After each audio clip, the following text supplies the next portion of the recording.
Hello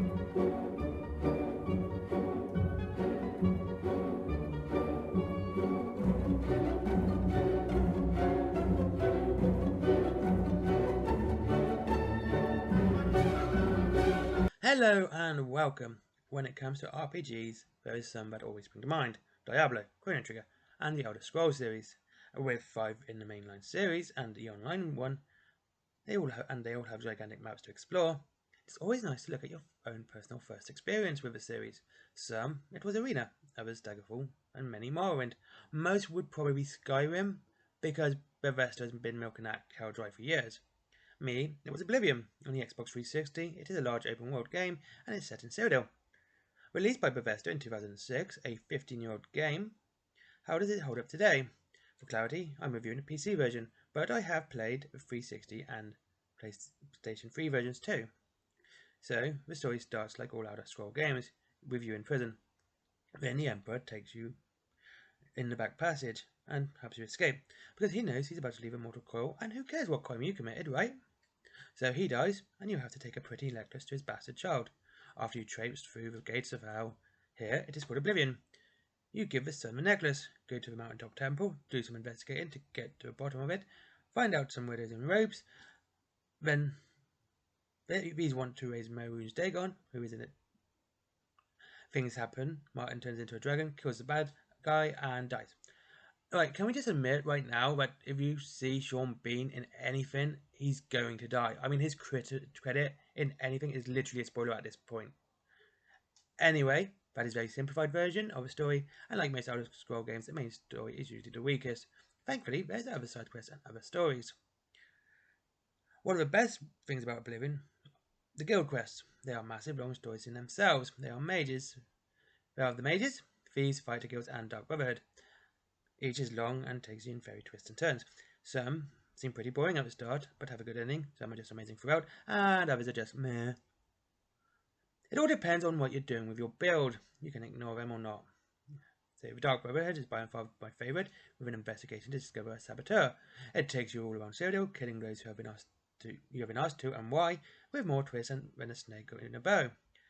Actually, this is an absolute blast. Playing through it is pretty much the tippy top of what Oblivion is, and I just love it. Then the Fighters Guild is a little bit of fighting, and another one where you react as a detective. It's a nice twist ending, though no spoilers to a 15-year-old game. Why not? I just spoiled the main one. It's about a tree. The journey is a slog and can be quite repetitive. The Mages Guild has used people stopping people dicking around with music. Why did I write music? Magic! Idiot! Yeah, right. The Mages Guild has you stopping people dicking around with magic. Why the hell did I write music? Oh, jeez. Then you build your magic stick. Something to do with vampires, I think. You become the Archmage. And also, then the Thieves Guild, which you should do before the Mages Guild, because it makes...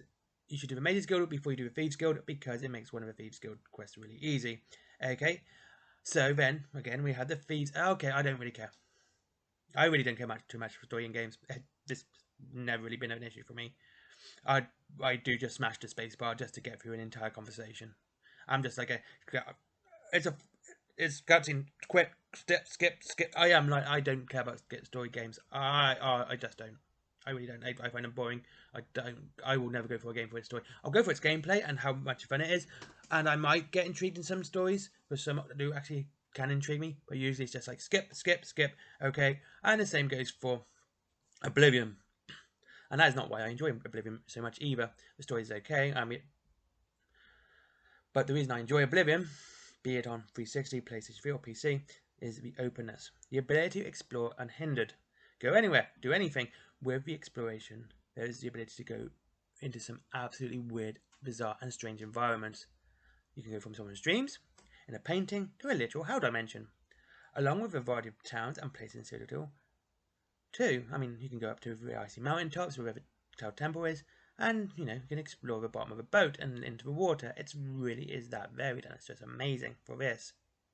I love exploring Oblivion and finding new things each playthrough, time and time again, and I'm constantly finding new things. Like I said, I've played this so much on the Xbox and the PlayStation 3, but it's just a kind of a joke. But when I find something new, I'm just like, wait, what happened here? Or I'll go on to like Camelworks and see what things he's discovered and see, let's see if I can have a look and find this. But usually when I do that, when I watch something like that, I'll tend to just end up getting bored and going, he said to go here, and I'll just go somewhere else. And of course, you've got the DLC explorations too, which are just amazing too. Like the realm of Shigarath is fun and exciting. Anyway, back to review because I completely ran off script there. Gameplay wise, it's okay. The old school leveling system, it can get some getting used to. Honestly, until you played it a while and get used to everything and the controls, you can start again and customize your class to your liking, taking what you will be used more often. Well, and not the acrobatic skill, which is the worst to have as a main skill. You're constantly bouncing around just to level it up, so you can level up. Combat is not that great. It's kind of meh. There are better first-person games that do melee so much better. Well, at least in this, you can actually see the notice between weapons and armor as well. So upgrading your armor actually feels like an upgrade. Then there is the main story. See, when you first enter Oblivion, it's awesome. It's all fiery, it's scary, but then about the 100th time when you're closing all the Oblivion gates, it loses some of its luster. Yeah, that is one of Oblivion's biggest issues. Above ground, it's fun to explore. It's just great. You can just go around exploring everything, all the towns, all the cities, the mountaintops, until you get underground. And the caves and the ruins start really to bleed into this like one gelatinous blob, and they just look the same. And they have the same enemies. Again, upground, fun, fantastic. You see in Oblivion game, the sky turns red, it all gets scary, but Drujamora come out, and then it's just insane. Underground, it's not that great. But it is still pretty much fun to explore. Doing a bit of dungeon diving in some of them are really great and fun to explore as well. And of course, you can get vampirism as well. And like I've started in the Dark Brotherhood one is my favourite. See, in Skyrim, you get kidnapped and you get put to the manager. Here, you literally get woken up by someone saying, "Yeah, you murdered someone, didn't you? You offed them. Oh, don't worry, I think you're pretty cool for it. You should off more people and get paid to do it too." And you're like, "Yay, that sounds like good. Now I can go back to bed, please." And get knackered. And he's like, "Yeah, all right." Anyway, that's how you stop the field. That's how you stop the Dark Brotherhood. Thieves Guild, you get arrested, and then you get an invite saying, "Oh, you rob stuff. We think you're cool." And it's a nice little thing in Thieves Guild, which I've discovered early on. This is great. What you do is go to Cyrodil, and you go to the Imperial City. Once, because you've got when you live. The first part of Thieves Guild is really boring because you've got to steal a certain amount. But what you do is you go into a jewelry shop which has an average locked door. You break in. You rob that one blind. I mean, absolutely just rip it apart. Take everything. Leave. Fence all of that. And you've got enough. And it just goes, oh. So when you go to do your mission, and he goes, oh, now you need to steal so much. You have stolen so much from this jewelry shop. He just goes, yeah, you've done enough now. And you just keep doing the mission. It's just great to have that little bit of fun there. And you can just literally skip a load of the Thieves Guild because you've already done it all in one foul swoop. Yeah, rob the jewelry shop. I make so much money by robbing him. Poor bastard. Anyway, that is that. Finally, the music. It is great, and it really, really cool. And it has a nice big bold opening like all the other Elder Scrolls games do. And then you have this nice mellow tune that follows you around. And you've got a nice bit of sound out there, like the animals, and it's just really nice music. It's really good, and Bethesda does do music really well. So, is Oblivion worth playing today? Absolutely!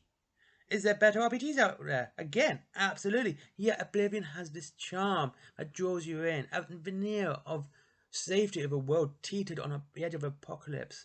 And a demonic one at that. Now, and that's the other thing, like when Oblivion came out, we had a lot of dark and dirty games come up with Gears of War, Resident Evil 5, Resistance, and a lot of dirty games. Like they had that dirty brown colour. It was really common. But Oblivion was different. It had bright, it was open, it was bright and lovely and colourful and brilliant.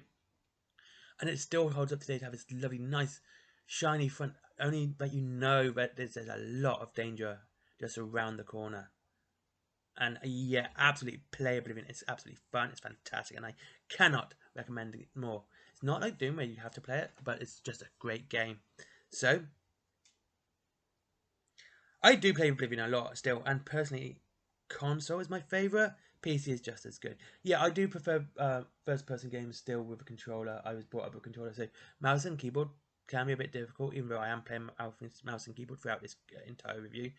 Yeah, absolutely great. So yeah, pick up Oblivion. It's absolutely fun to play. Get the Game of the Year edition. Get all the DLC with it. It's just so much fun. You can have just Shivering Owls. It's one of my favourite DLCs. And yeah, just go nuts. Enjoy it. Have a great day, and I hope to see you all very soon. And I'll speak to you again very, very soon.